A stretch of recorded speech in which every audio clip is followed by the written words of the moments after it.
কমলদা যখন দ্বিতীয়বার বিয়ে করে নিয়ে এলো, পৌলমী তখন বেশ ছোট, ক্লাস 5-এ পড়ে। পৌলমী কমলদার একমাত্র মেয়ে। আমি সেদিন কমলদার বাড়িতেই উপস্থিত। ওপরের ঘরে পৌলমীকে পড়াচ্ছি। তখন পড়াতে পড়াতেই কথাটা কানে এসেছিল, ওরে উলুদে, নতুন বউ এসেছে। আরে ও বড় বৌমা, কোথায় গেলে সব? নতুন বউকে বরণ করতে হবে যে। কথাটা শুনে পৌলমী বলেছিল, ওই এসে গেছে, একবার গিয়ে দেখে আসি। জানো মাস্টারমশাই, আমার বাবা আজ বিয়ে করতে গিয়েছিল, তুমি বসো, আমি একবারটি দেখে চলে আসব। বলেই পৌলমী দৌড় দিয়েছিল। আমি ছিলাম পৌলমীর গৃহশিক্ষক। পৌলমীকে পড়ালেখা শেখানোর দায়িত্বটা পৌলমীর বাবা অর্থাৎ কমলদা দিয়েছিল আমার উপরেই। সেই কোন ছোটবেলায় পৌলমীকে হাতে ধরে অ আ ক খ শেখানোটা আমাকেই করতে হয়েছিল। পৌলমীর মা পৌলমীর পড়াশোনা শেখানোর দায়িত্ব কোনো কালেই নেয়নি। আর কমলদারই বা টাইম কোথায়? সকালে অফিস বেরিয়ে গিয়ে রাতে বাড়ি ফেরা। পৌলমীকে পড়ানোর সূত্রেই কমলদার বাড়ির অনেক ঘটনাই আমার জানা। হবে নাই বা কেন, দীর্ঘ কয়েক বছর ধরেই কমলদার বাড়িতে আমার আসা যাওয়া। সেদিন পড়াতে গিয়ে পৌলমীর ঠাকুমার কথাটা কানে যেতেই আমিও উঁকি মেরে জানলা দিয়ে দেখেছিলাম। সত্যিই তো, বরের বেশে টোপর মাথায় দিয়ে ধুতি পাঞ্জাবি পরে কমলদা, পাশে রয়েছে লাল টকটকে বেনারসিতে কমলদার নতুন বউ। কমলদার মা নতুন বৌমাকে বরণ করতে করতে বলতে শুনেছিলাম, সুখী হও মা, যুগ যুগ ধরে স্বামীর ঘর করো। যেহেতু এটা দ্বিতীয় বিয়ে, তাই আর ঘটা করে অনুষ্ঠান করেনি। মন্দিরে নিয়ে গিয়ে বিয়ের কাজটা সমাধা করেছিল কমলদা। তবে কমলদা আবার বিয়ে করাতে খবরটা ছড়িয়ে পড়েছিল চারিদিকে।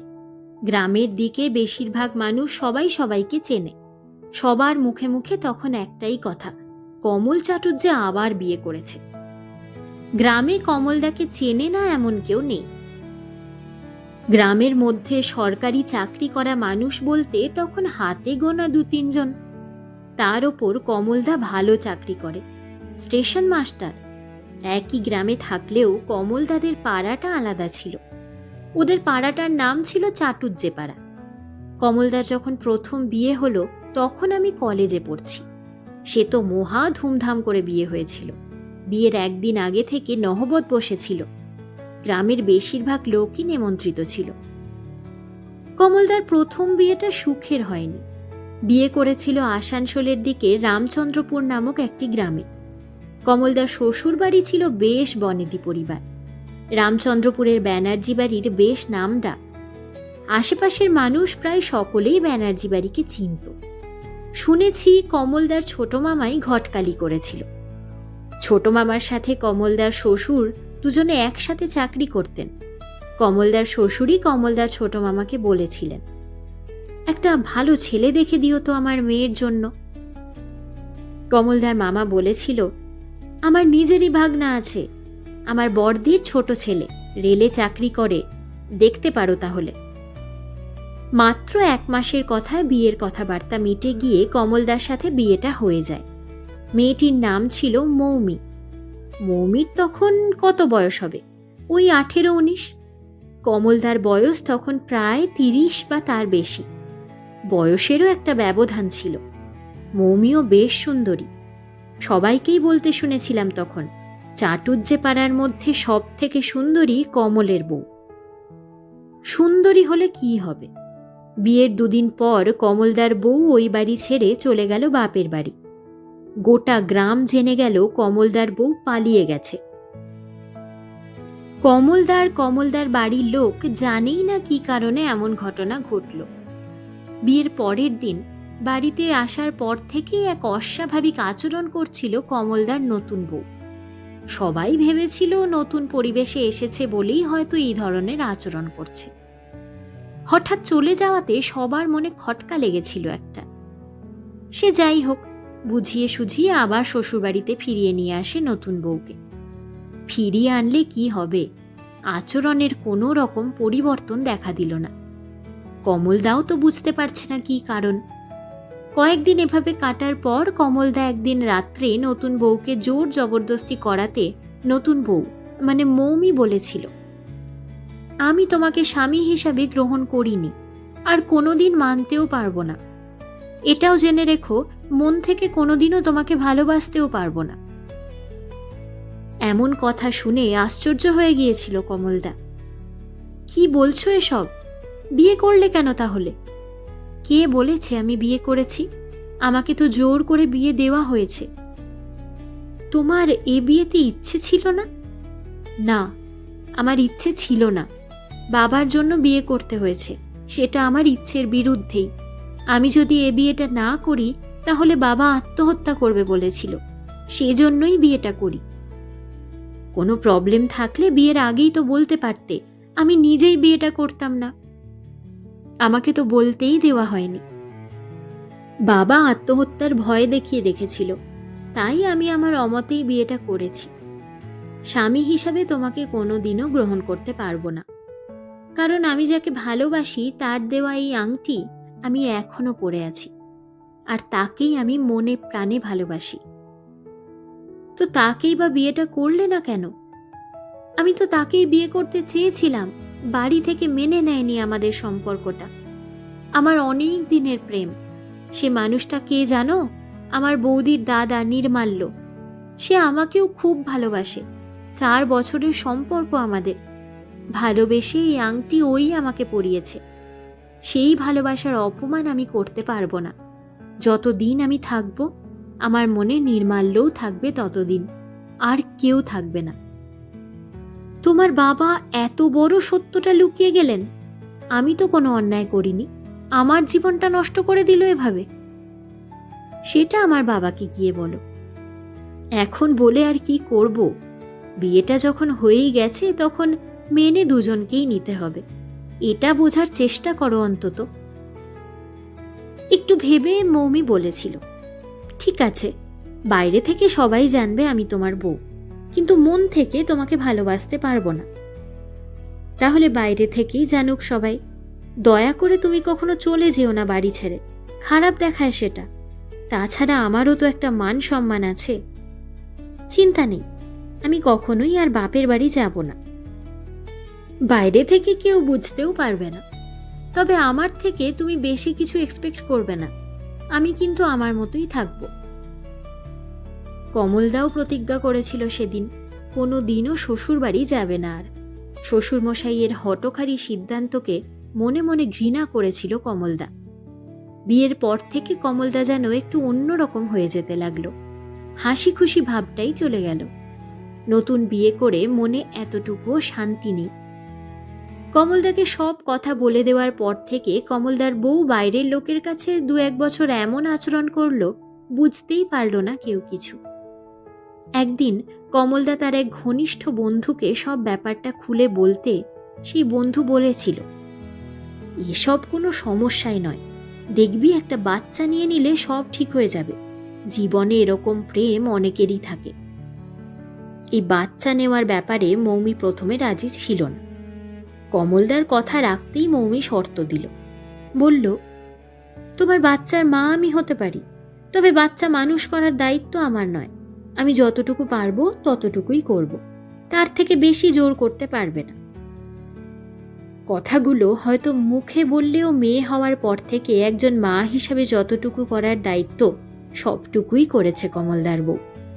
মেয়ের যখন 2 বছর বয়স হলো, তারপর থেকে অস্বাভাবিক আচরণ করতে শুরু করে দিয়েছিল অতিরিক্তভাবে। এতটাই করতে থাকলো যেটা বাড়ির সকলের চোখে লাগতো। যতদিন যায় ততই অন্যরকম হয়ে যেতে থাকে মৌমি। মেয়েকে খাওয়ানো, স্নান করানো, ঘুম পাড়ানো কোনো কাজই করতো না। মেয়েকে দেখাশোনা সব কিছু করতো কমলদার মা। সংসারের কাজকর্মও করতো না খুব একটা, করলেও সব কিছু যেন কেমন এলোমেলো করে রাখত। কমলদা যেদিন বাজার করে নিয়ে আসতো, একদিনে সব কিছু রান্না করে দিত। ঘরের মধ্যে ইচ্ছে করে জল ঢেলে রাখত। ভিজে জামা কাপড় বাইরে না মেলে ঘরের ভিতর টাঙিয়ে দিত। সব সময় যেন একটা উদাসীন ভাব। কমলদার সাথে যখনই ঝগড়াঝাটি হতো তখনই নির্মাল্যর প্রসঙ্গ টেনে আনত মৌমি। এই ধরনের আচরণের কারণটা যে কি, সেটা এতদিন বাড়ির লোকজন জানলেও বাইরের সবাইও পরে সেটা জেনে গিয়েছিল। ততদিনে অনেকগুলো বছরও কেটে গেছে, আর এই সব কিছু কমলদার মতন মানুষ নির্বিকারে সহ্য করত। কোনো দিন কিছু বলতো না, বরং ভালোবাসতেই চেষ্টা করে গিয়েছিল শেষ দিন পর্যন্ত। কমলদা চেষ্টা করেও সারা জীবন নিজের কাছে আর রাখতে পারেনি নিজের বউকে। দিনের পর দিন কত অন্যায় আচরণ করেছে, সেটা কমলদা একা নয়, বাড়ির সকলেই মানিয়ে নিয়ে থেকেছে। কমলদার বউ মৌমিকে কতবার যে সুইসাইড করতে গেছে তার হিসেব নেই। তাই তো বাড়ির সকলেই চোখে চোখে রাখত মৌমিকে। বিয়ের 12 বছর পরেও কমলদার বউ তার প্রেমিক নির্মাল্যকে ভুলতেই পারেনি। নির্মাল্য খারাপ ছেলে ছিল না, মৌমিকে ভীষণ ভালোবেসেছিল। মৌমির যখন বিয়েটা হলো সেই বছরেই কলেজে চাকরি পায় নির্মাল্য। নির্মাল্যর পরিবার এই সম্পর্কটা মেনে নিলেও মৌমির বাবা মেনে নেয়নি এই সম্পর্ক। আত্মীয়তার মধ্যে এই সম্পর্কটা কখনোই মানা যাবে না, এমনটা ভেবেই মেয়ের বিয়েটা সাত তাড়াতাড়ি দিয়ে দেয়। ভেবেছিল বিয়ে দিয়ে দিলেই সব সমস্যা মিটে যাবে। ভালোবাসা এমন এক অনুভূতি, যদি সত্যিকারের কাউকে বাসা যায় তাহলে মন থেকে কখনোই মুছে যায় না। ভালোবাসার শক্তি এমনই, পৃথিবীর অনেক মূল্যবান জিনিসও তুচ্ছ হয়ে যায় তখন। তাই মৌমির বিয়ে হয়ে যাওয়াটা মন থেকে মেনে নিতে পারেনি নির্মাল্য। ভালোবাসাটা এতটাই দামি ছিল তার কাছে জীবনে, আর কাউকে নিয়ে এসে নতুন জীবন শুরু করার কথা সে ভাবতে পারেনি। কিছু ভালোবাসা বোধহয় এমনই হয়, যা একান্ত, যা ভীষণ ব্যক্তিগত, আর সেটাই হয়তো মৌমিকে বারবার ভাবিয়েছে। নির্মাল্য নিজে বিয়েটা করে নিলে মৌমি হয়তো মনকে বোধ দিতে পারত। নির্মাল্য জানিয়েই দিয়েছিল সে আর কখনোই বিয়ে করবে না। শুধুমাত্র নিজের ভালোবাসাকে বাঁচিয়ে রাখার জন্যই সারা জীবনটাই একা থাকতে চায়। মৌমি বারবার ছোট হয়ে যাচ্ছিল নিজের কাছে, তাই বিয়ের 12 বছর পরেও নিজেকে ক্ষমা করতে পারেনি। জীবনের স্বাদ জলাঞ্জলি দিয়ে একদিন ভোরের অন্ধকারে গায়ে আগুন দিয়ে দেয়। চিরকুটে লিখে গিয়েছিল কিছু কথা। একজন যদি ভালোবাসার জন্য এতটা ত্যাগ করে দিতে পারে, তাহলে আমিই বা কেন পারবো না? নির্মাল্যর ত্যাগের কাছে আমি হেরে গেছি। মৌমি মারা যাবার খবর পেয়ে শেষ দেখা করতে নির্মাল্য এসেছিল। অনেকেই কানাকানি করছিল নির্মাল্যকে দেখে। নির্মাল্যর হাতে তখন এক গুচ্ছ গোলাপ। গোলাপের লাল পাপড়িগুলো দিয়ে পোড়া ক্ষত শরীরটার ওপর বিছিয়ে দিতে দিতে বলেছিল, আমাকে এভাবে হারিয়ে দেবে বুঝতে পারিনি। এপারে তো দেখা হলো না, ওপারে নিশ্চয়ই দেখা হবে। এভাবেই যে কত ভালোবাসা হারিয়ে গেছে তার হিসেব কে রাখে? ভালোবাসাগুলো থেকেই যায়। ভালোবাসার কখনো মৃত্যু হয় না। আর প্রথম প্রেম তো ভোলা কঠিন।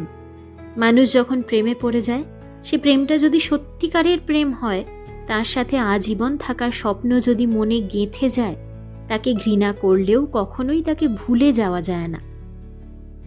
তারপর থেকে কত বছর কেটে গেছে। কমলদার পরবর্তী জীবনটা ভালো কেটেছিল। কমলদার দ্বিতীয় বউ হিসাবে জীবনে যাকে পেয়েছিল, সেই মানুষটিই ছিল সত্যিকারের জীবন সঙ্গী। কমলদার মেয়েকেও নিজের মেয়ে হিসাবেই আপন করে নিয়েছিল।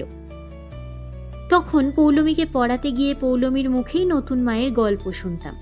পৌলমী আমাকে বলতো, জানো মাস্টারমশাই, আমার নতুন মা আমাকে খুব ভালোবাসে, আমাকে খুব সুন্দর করে সাজিয়ে দেয়।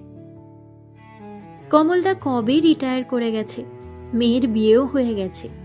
মেয়ে অবশ্য এখন ভালো চাকরি করে। জীবনের কত ঘাত প্রতিঘাত সয়েও 75 বছর বয়সেও এখনো হাসি খুশি দেখি, যখন দুজন মানুষ একসঙ্গে একে অপরের হাত ধরে হেঁটে বেড়ায়। তবে আজও খারাপ লাগে নির্মাল্যর জন্য, খারাপ লাগে মৌমির জন্য। বাবা মায়েদের জেদের জন্য হারিয়ে গেল দুটো জীবন। নির্মাল্যর চোখ দুটো যেন আজও খুঁজে বেড়ায় মৌমিকে। হয়তো বলে, আমি আছি, শুধু তুমি ছিলে না। এতক্ষণ শুনলেন সরজিৎ ঘোষের কলমে লেখা ছোট গল্প তুমি ছিলে না। আমি সুদেষ্ণা আমার অনুভূতির অবকাশে আপনাদের পাঠ করে শোনাই ছোট ছোট গল্প, কবিতা, ভালোবাসা, ভালো লাগা, জীবনের ঘাত প্রতিঘাত আর প্রতিদিনের কিছু আবেগের কথা। যদি আমার এই পাঠ আপনাদের ভালো লেগে থাকে তাহলে ভিডিওটিকে লাইক ও শেয়ার করবেন। চ্যানেলটি সাবস্ক্রাইব করে পাশে থাকা বেল আইকনটি অবশ্যই ক্লিক করে দেবেন, যাতে নতুন ভিডিওর নোটিফিকেশন সবার আগে পৌঁছে যায় আপনাদের কাছে। অবশ্যই কমেন্ট সেকশনে সকলের মন্তব্য জানাবেন। আমার আরও একটি ইউটিউব চ্যানেল আছে, নাম সাহিত্য সংলাপ। সেখানে আমি বাংলার বিখ্যাত লেখক লেখিকার কালজয়ী গল্প ও উপন্যাস পাঠ করে শুনিয়ে থাকি। বর্তমানে সেখানে 2টি উপন্যাস চলছে, সুনীল গঙ্গোপাধ্যায়ের লেখা সেই সময় ও বিভূতিভূষণ বন্দ্যোপাধ্যায়ের লেখা আদর্শ হিন্দু হোটেল। যদি আপনারা বাংলা সাহিত্যের এই অমর সৃষ্টিগুলিকে অডিও স্টোরি আকারে শুনতে ভালোবাসেন তাহলে একবার সাহিত্য সংলাপ চ্যানেলটি ঘুরে দেখতে পারেন। আশা করি আপনাদের ভালো লাগবে। ভালো লাগলে চ্যানেলটিকে সাবস্ক্রাইব করে পাশে থাকবেন, ভিডিওগুলিকে লাইক ও শেয়ার করবেন, কমেন্ট সেকশনে সেখানেও সকলের মতামত জানাবেন। আপনাদের মতামত আমার কাছে সবসময় মূল্যবান। ভালো থাকবেন, সুস্থ থাকবেন। ধন্যবাদ।